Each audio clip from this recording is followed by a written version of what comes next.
Welcome back to my channel. Today we're going to go over some alternatives for single leg squats because I know that's a movement that a lot of you out there want to do or want to work on and want to build stronger legs, stronger glutes and better balance on your one leg. So I'm going to show you a few ways you can attack it. But first, I've had a special request and I'm going to follow through.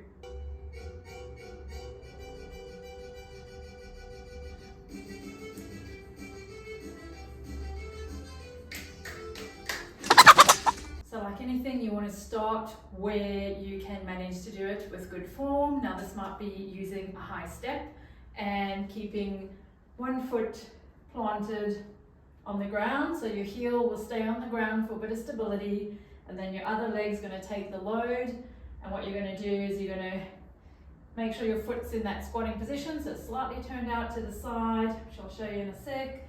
And then you're going to aim to sit back into your hips, lower towards the step until you feel your hamstring touch the step, and then you're going to push back up through this foot to come back up standing. So this leg's only creating a little bit of stability, you're not really loading through it, it's just there to help you balance. But this is the leg that's doing all the work, taking the load and bringing you back up. You're going to have this leg planted on the floor, foot slightly turned out. This heel's going to be stability, and then you can have your arms for a bit of a counterbalance. Sit back into your hips, lower into the squat until you feel the step, and then push on this leg to come back up standing. And you're just going to do as many reps as feel comfortable. And then what you can do is, after doing that for a while and that starts to feel easier, you can lower the step. So now you can see I'm going to have to lower further down to be able to touch that step, which is going to make it more difficult, increase the range of motion at the knee and the hip, and that's going to make it a lot harder. So only do this if you feel comfortable and if you've progressed from the other version. So same thing, sitting back into the hip, lowering into that single leg squat until you feel just touching the step, then you're going to push as much as you can back up with this leg to get you back up to standing. Sit back. Make sure you're allowing that knee to bend. It wants to bend just like a squat. So the knee's coming forwards as you're lowering. And then you're going to work on that depth until that starts to feel a bit more comfortable. And then a good way to progress that is to add a bit of weight. So you can have a dumbbell or a kettlebell and use that along with the step just to strengthen up those muscles if your body weight starts to feel easy. Another way you can attack this is by standing on a step and lowering into the squat from the step. So if you've never done this before, start with a low aerobic step like this. Then you're just going to have both feet on the step, slightly off to the side, foot in a good squatting position, so slightly angled off. And then all you're going to do is you're going to use this leg to control that movement, really sitting back into your hip, moving into a squat position until your heel touches the ground, push back up from there to standing. Coming back down again, heel touches the ground, push back up. So obviously that range is going to be quite a small range, which is good to begin with, just to get used to that movement, work on the quality of the movement before you start to work on the depth. So once that aerobic step starts to become easy for you and you want more of a challenge, find yourself just a regular step around like 30-35 centimeters high. Make sure it's sturdy because you're going to need to place your foot on the edge. So you don't want anything that's going to topple over. So this one's a good one because it's actually designed for doing box jumps and the legs go out at an angle. So the base is really sturdy in comparison to the top. And then you're just going to place your foot there. Make sure you feel balanced, really feel like your foot's stable in this position, and you can have the other leg just hanging off the side. Once that's okay, you're going to move into the squat as normal. Use your arms to counterbalance. This is going to be a lot more challenging. Sit back into your hips and then lower into that squat. See if you can get your toes to touch the ground and come back up. They don't have to, just lower to where you feel comfortable, where you know you can come back up from, even if that's not all the way down, and then come up from there. And obviously the more you do it, the more you'll progress and you should be able to get all the way down so your foot touches the floor over time.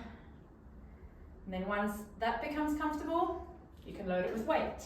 Either using a kettlebell, find your balance, sit back into the hip, or you can use a dumbbell. Make sure you find your balance before you start moving. Try and avoid wanting to like push off the ground too much. You really want to make sure that the leg that's squatting is the one that's doing the work. That's the one that you're loading, and that's the one you want to really push through the step from to get you back up.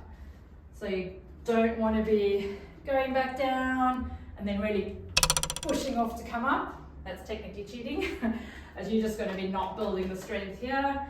So you really want to control that, because your brain's going to want to do that, because it's the easiest way to get back up. So you've got to fight that need that your brain wants to push off, and just really load that leg. You're going to feel it in the quads and the glutes, and that's what you want. That's how you build strength, and that's how you build muscle, and that's how you get better at that movement. So another way I like to train single leg squats is using a TRX, suspension straps, a set of rings, whatever you have that you can hold on to, and then you can lower yourself into the single leg squat, and you're just using that as a little bit of support, a little bit of balance. You don't want to hang off the straps at all so that you're loading all your body weight through your arms. You want to make sure that what's taking the load is that single leg, and you're just using the handles for a little bit of balance, a little bit of assistance if you need it coming back up, but you really want to just go through the motion as you would a single leg squat. Now these are all proven methods, proven ways that I've used with my clients to get them to get better at doing single leg squats, to work on their balance, to work on their single leg strength, and to build those quad muscles up functionally. I find they work best as options. There might be other options out there, but what I will say is you want to find what works for you, what feels best for you, for your body, and also don't feel like you have to, the end result is not that you have to be able to do a single leg squat unassisted. That's really not the case. You just want to work on your single leg strength, single leg balance, and get better at that. So whatever the end goal is for you, don't feel like you have to be able to do one unassisted, because they are extremely hard doing a pistol squat. Definitely not something that you can do in a hurry, and even when you do them, you need to keep training them to be able to keep doing them. So just work on those different options I've given you, see what works best for you. Let me know in the comments which one you found more useful and which one you might have done in the past and really enjoyed. And once again, if you have any other exercises you want me to go over and show you alternatives for, or ways you can make them slightly easier, or different options to do them with different equipment, just let me know in the comments, and I can work on a few different ones for you guys. If you're enjoying the videos that I'm putting out, please subscribe, like them, and tell your friends. Otherwise, I will see you next week.